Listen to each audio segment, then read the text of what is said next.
The University of Guelph is getting to the roots of organic agriculture. A small plot of land on the university campus is now home to an organic farming center. Young consumers sharing in the launch of the Organic Farming Center. Nearby, the sod is turned for the project by a farmer who supports food production the natural way. The center will also be a community resource. People want to learn and would benefit in many respects from learning how to grow more of their own food. Clark says small-scale local production could minimize widespread problems like those linked to the listeria outbreak. A problem of bigness. It's a huge, massive facility, such that any mistake at all ends up being translated out over millions of meals.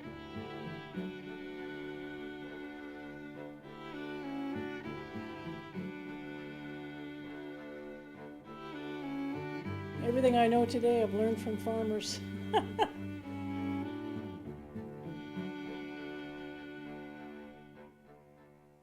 I started out as a pre-vet at school and couldn't get anything but C's in chemistry.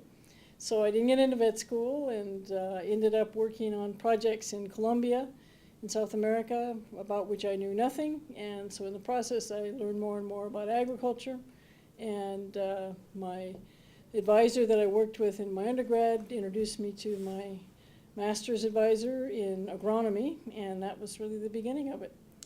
I think the organic sector in Canada wouldn't be what it is today without Anne Clark. As you all know, Anne is an incredibly intelligent woman, and in the field of organics, there's no one that comes close to having the kind of knowledge that she does. The very first organic course came because 2 undergraduate students were annoyed with faculty for not taking organics seriously. And so they circulated a petition wanting a course in organic farming. They got it signed by 350 students, took it to a dean who was not otherwise a friend of organics, but he couldn't deny their interest. And so he authorized the teaching of the first course, and I got a very terse email when I was on sabbatic in Ohio asking if I would teach an organics course when I got back, and I said sure, not knowing a thing about organics. Anne has been just a tremendous supporter of the organic industry, and you know, that's not, to say that now is not really a feather in anybody's hat so much because organics is a popular thing. Right.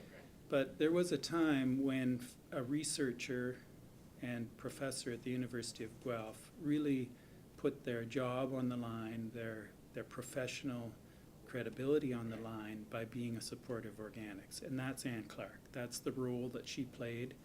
She was a pioneer in the sense of being the only one in her field who stood up for what we believed in.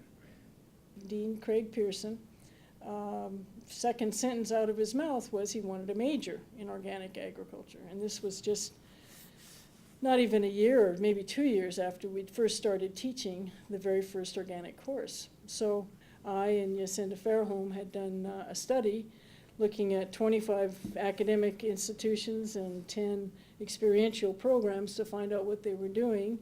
So we already had a pretty good grounding on how to design the major, and then so we did, and it took 2 years to get it approved, again with the voluntary support of a number of very helpful people, and in the end that's how we got the major. I think Anne is an excellent teacher. Like, she actually goes in depth with the issues and stuff.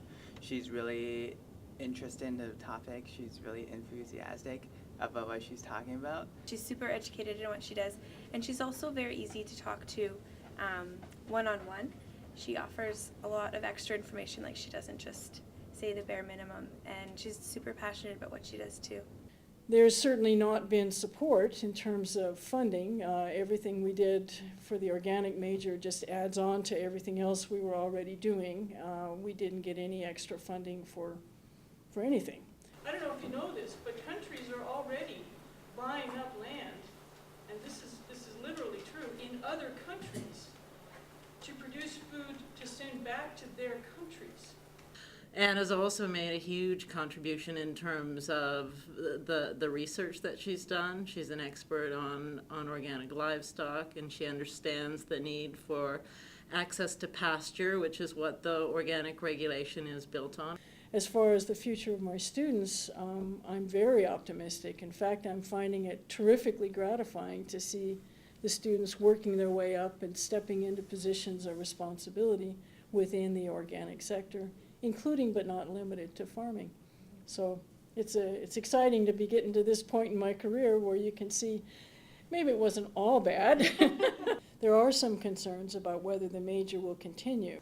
My department had already decided that they would not replace me in the area of organics, specifically because there's virtually no funding available to do research in organic, and you can't hire a young tenure-track professor and expect them to get tenure if they can't do research. So it's just unfair to do, and I support that decision. You know, I have nothing but the highest respect for Anne, for her courage, for her perseverance, and she really deserves to be thanked and applauded by everyone who's benefiting now from what she's done. My future, I am counting the days to when I can be grazing cattle and pigs organically and watching the grass grow.